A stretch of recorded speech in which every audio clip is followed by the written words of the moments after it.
An event, popularly known as the Roswell incident, has recently been the subject of intense interest by both the media and a curious general public. In recent years, numerous speculative books, magazine articles, television programs, a made-for-TV movie, 2 UFO museums, fraudulent documents, and even an alien autopsy film have emerged to exploit the media fascination with the Roswell incident. The story has even gained international attention. Despite the vested interest and questionable credibility of all sources involved in generating the media hype, the U.S. Air Force is routinely accused of concealing a deep, dark secret from the American people. In early 1994, New Mexico Congressman Stephen Schiff requested the General Accounting Office initiate a records review. The purpose of this review was to determine if the U.S. Air Force or any other U.S. government agency possessed information on an alleged crash near Roswell, New Mexico in July 1947 of an extraterrestrial vehicle and its alien crew. In response to the GAO probe, the Secretary of the Air Force directed a comprehensive search for records. The objective of this search was to tell the Congress and the American people what the Air Force knew about the 1947 Roswell claims. If the information was still classified, it was to be declassified. If active or former Air Force officials had signed non-disclosure agreements, they were to be released from these agreements. The resulting 800-page report was completed in July 1994. The report concluded that the predecessor to the U.S. Air Force, the U.S. Army Air Forces, did recover material near Roswell in July 1947. What was recovered was not the remains of an extraterrestrial spacecraft and its alien crew, but debris from a then classified Army Air Forces research project codenamed Mogul. Begun in 1946, Project Mogul was a top-secret attempt to acoustically detect suspected Soviet nuclear explosions and ballistic missile launches. The project was accorded the highest priority because it addressed the most important post-war national defense concern, development of an early warning system to prevent a devastating surprise attack. Mogul used an odd assortment of naval acoustical sensors, radar reflecting targets, nylon fibers, and other equipment carried aloft by a train of weather balloons extending over 600 feet. Claims that the U.S. Army Air Forces recovered a flying disc near Roswell in 1947 were based primarily on a misidentification of the radar targets, a standard element of weather equipment adapted for use on the long Mogul balloon train. In June 1947, the oddly constructed radar targets were found by a local rancher who later reported the equipment as a flying disc. Following some initial confusion at Roswell Army Airfield, the flying disc debris, aluminum foil, rubber, paper, and sticks, was identified by Army Air Force officials as remnants of radar targets and weather balloons. With the positive identification by the Army Air Forces of the debris recovered by the rancher, events that occurred in 1947 were officially resolved and largely forgotten. Initially, the Roswell incident consisted only of accounts of the recovery of a flying disc. In 1947, there were no claims of alien bodies associated with the Roswell incident. The recovery of alien bodies became part of the Roswell story during the late 1970s, with other claims being made in the 1980s and 1990s. These later-day revisions to the Roswell story were often based on anecdotal accounts from second- and third-hand witnesses collected by UFO enthusiasts 40 or more years after the actual event. The same anecdotal accounts that refer to bodies also describe large-scale field operations conducted by U.S. military personnel using an assortment of military vehicles and aircraft to recover crashed debris supposedly from an extraterrestrial spaceship. Military personnel were allegedly led by an angry, red-headed captain, threatening those who witnessed the operation with imprisonment or death if they revealed what they observed. The popular Roswell story contends that the bodies, once recovered, were allegedly transported under tight security to the base hospital at Roswell Army Airfield for autopsy. At the hospital, the angry red-headed captain was again allegedly observed threatening civilians. Following the purported autopsies, the alien bodies were supposedly transported to Wright Field, Ohio, now Wright-Patterson Air Force Base, for further processing and storage. This summarizes the Roswell incident scenario as presented by UFO enthusiasts. On the surface, this explanation may appear plausible to some. However, things are not always as they appear. The reports of bodies were only briefly discussed in the 1994 Air Force report because the search for records from 1947, the year of the alleged incident, did not yield any data to support a 1947 claim of alien bodies. However, following the release of the 1994 report, additional research uncovered information which explains some of the claims of alien bodies associated with the Roswell incident. From the additional research, a second report was written which critically examined the anecdotal claims and descriptions of flying saucers, aliens, and reports of unusual Air Force activities in the New Mexico desert. This in-depth examination revealed that many of these claims were reasonably accurate descriptions of Air Force activities. Some of the claims that refer to bodies are most likely misperceptions by uninformed persons of unclassified and widely publicized Air Force scientific achievements of the 1950s. However, other descriptions of bodies appear to be exploitation of Air Force members killed or injured in the line of duty. The following are the 5 main conclusions contained in the second report. Research reveals that actual U.S. military operations, widely separated by time, geographical location, and purpose, have been misinterpreted or deliberately misrepresented. These misrepresentations collectively created what is known as the Roswell incident. UFO proponents failed to establish accurate dates of reported eyewitness accounts, in some instances by more than a decade. In addition, they erroneously linked all these accounts to the actual 1947 recovery of Project Mogul equipment. Eventually, these misrepresentations transformed a series of verifiable Air Force activities into what some have described as the extraterrestrial event of the millennium. Reports of aliens in the New Mexico desert were actually anthropomorphic test dummies that were carried aloft by Air Force high-altitude research balloons. Critical examination of alleged alien sightings consistently matched the physical characteristics of these dummies, as well as where and how they were used. Vince, that new dummy cam is great. Yeah, it'll sure give people a whole new outlook on what it's like when you don't wear a safety belt.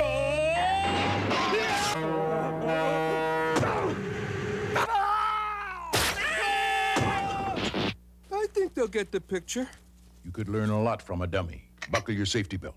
Anthropomorphic dummies, also known as crash test dummies, are today easily identifiable and are even stars of their own successful auto safety advertising campaign. However, during the 1950s, public awareness was still decades away for these important scientific tools. From 1953 to 1959, anthropomorphic dummies were used by the U.S. Air Force Aeromedical Laboratory in projects High Dive and Excelsior.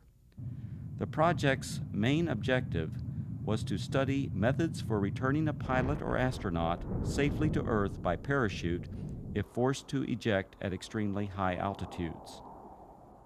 For these tests, dummies were transported up to 98,000 feet by high-altitude balloons.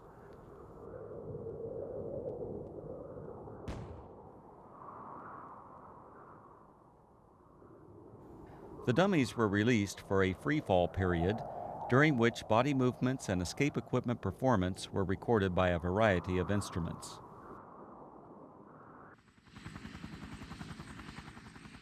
Many of the dummies landed outside the confines of military reservations and were regularly observed by local civilians.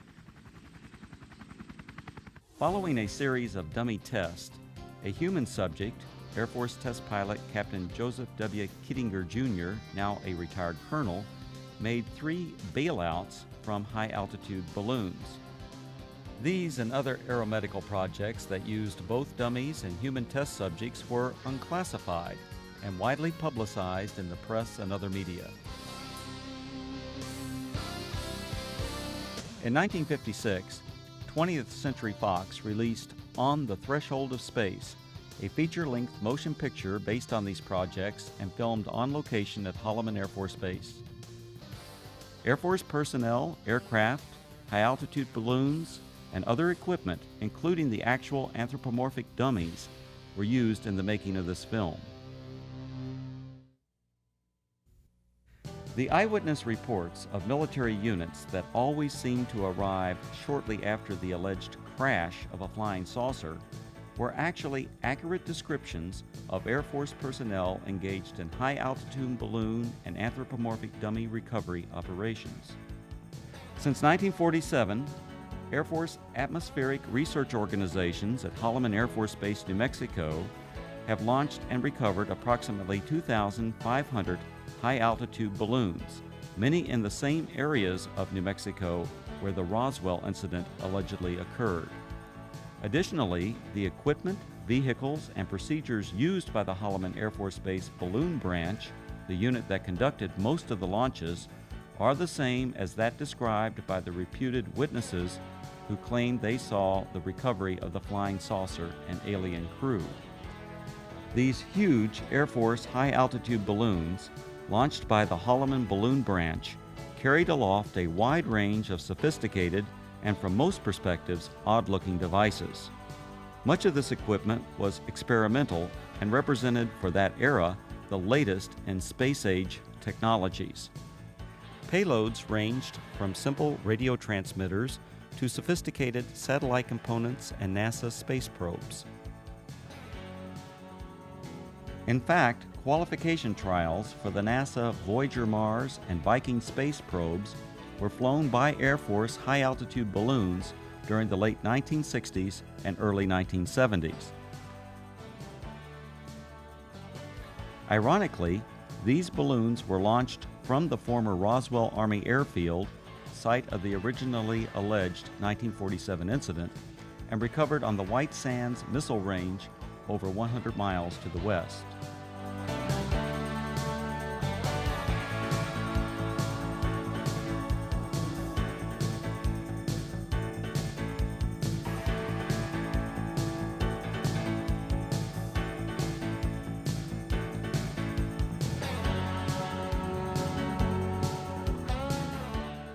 Recovering the balloon payloads was essential for accomplishing the scientific objectives of the high-altitude balloon program. The primary high-altitude balloon recovery areas were and still are located at predetermined sites throughout Arizona, West Texas, and New Mexico, including the area surrounding Roswell. To retrieve the equipment many miles from Holloman Air Force Base, recovery personnel operated a variety of aircraft and vehicles. The exact vehicles described by the witnesses as having been present at the crashed flying saucer sites. To expedite these operations, the recovery crews tracked the balloons optically, electronically, and from aircraft which directed ground vehicles to the impact areas.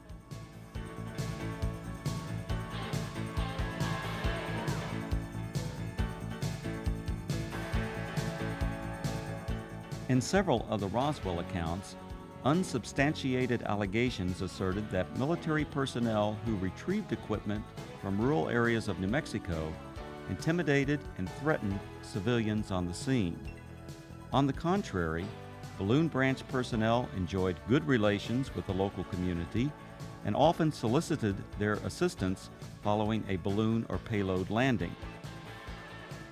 In the course of their activities, recovery personnel rented or borrowed tractors, bulldozers, snowmobiles, and even pack mules from local residents.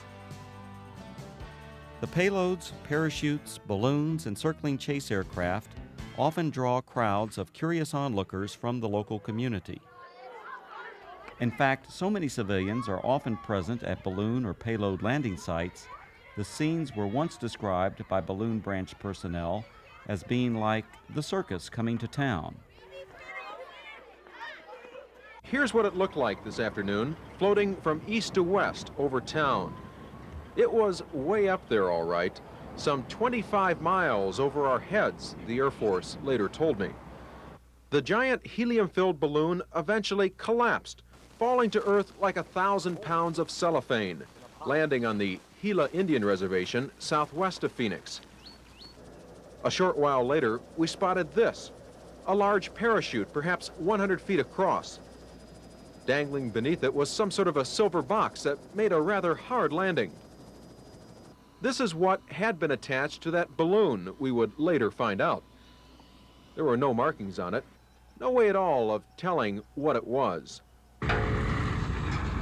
Then the Air Force pulled up. Excuse me, we don't mean to be too nosy, but about 1 million people in Phoenix are dying to know. What is it? What is it? Yeah. This is a scientific payload that was launched from Holloman Air Force Base in New Mexico. How far are we? About 400 miles? Okay, it went up to approximately 125,000 feet in the air, carried aloft by an 11 million cubic foot balloon. So there you have it, an Air Force experiment to gather information on gases in the upper atmosphere. Thank goodness it was one of ours. Len Clements, News Center 10. In addition to high-altitude balloons, the Holloman Balloon Branch also launched low-altitude tethered balloons. These tethered balloons may have inspired at least one account of an alien craft associated with the Roswell incident. In a popular book, the authors present a drawing of a crashed spaceship, allegedly given to them by an anonymous witness. When this drawing is compared to a photograph of an experimental tethered balloon flown at Holloman Air Force Base in March 1965, the similarities are undeniable.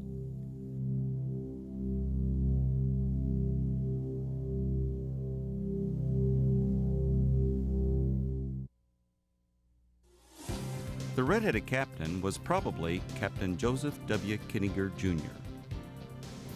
Captain Kittinger served as the project officer or pilot in all three of the Air Force's manned high-altitude balloon projects, Man High, Excelsior, and Stargazer.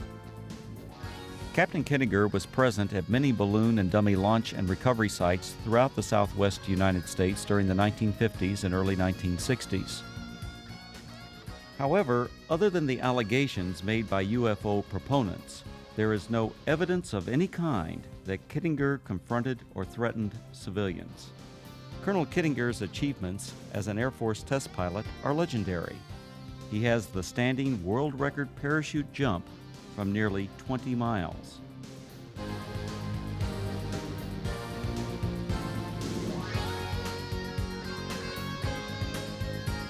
Later, he went on to serve 3 combat tours in Southeast Asia and is credited with an aerial victory while engaged in combat over North Vietnam.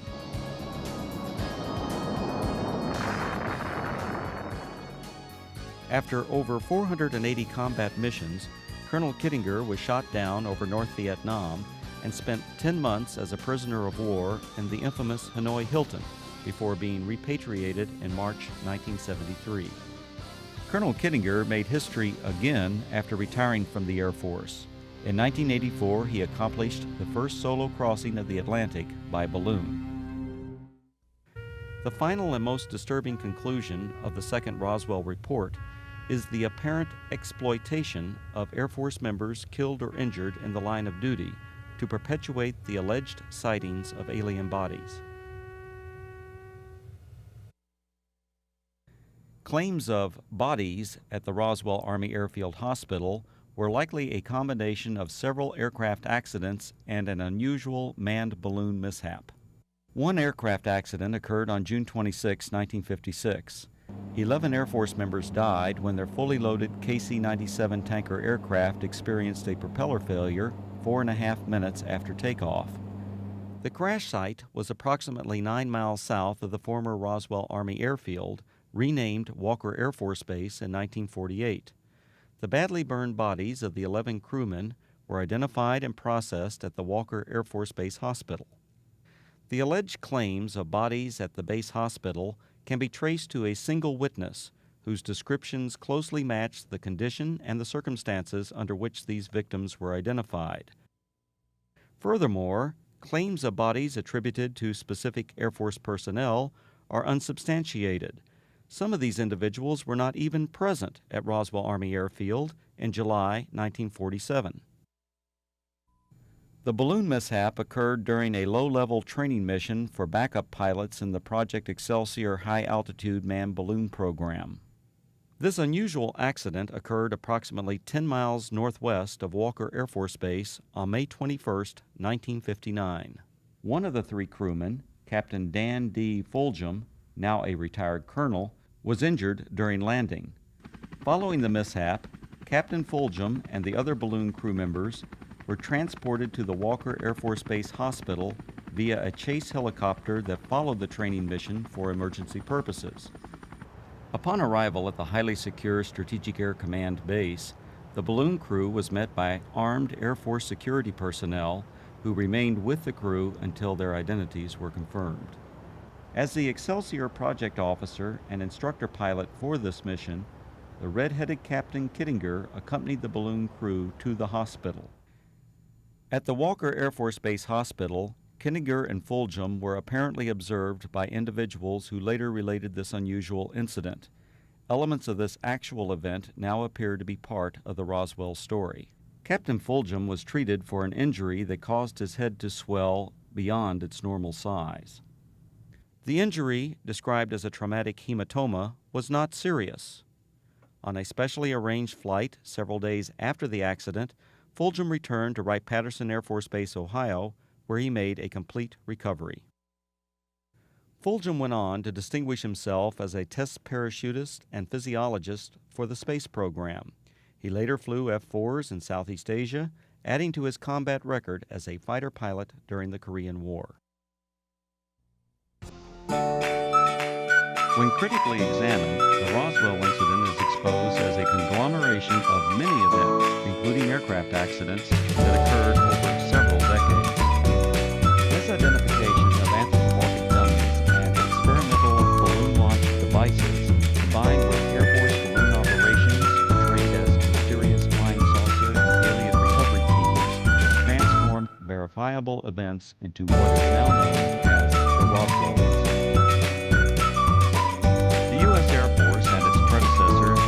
Unsurpassed innovators in aerospace technology.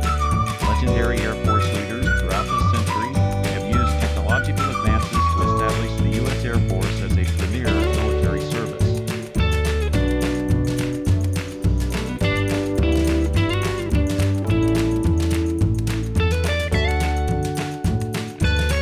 The facts presented in the reports examining the so-called Roswell incident did not reveal it to be a dark secret government cover-up as persons unacquainted with Air Force technologies proclaim. Instead, these studies identified a collection of events that exemplify the technological leadership, dedication to duty, and continuing noble sacrifices of the men and women of the United States Air Force.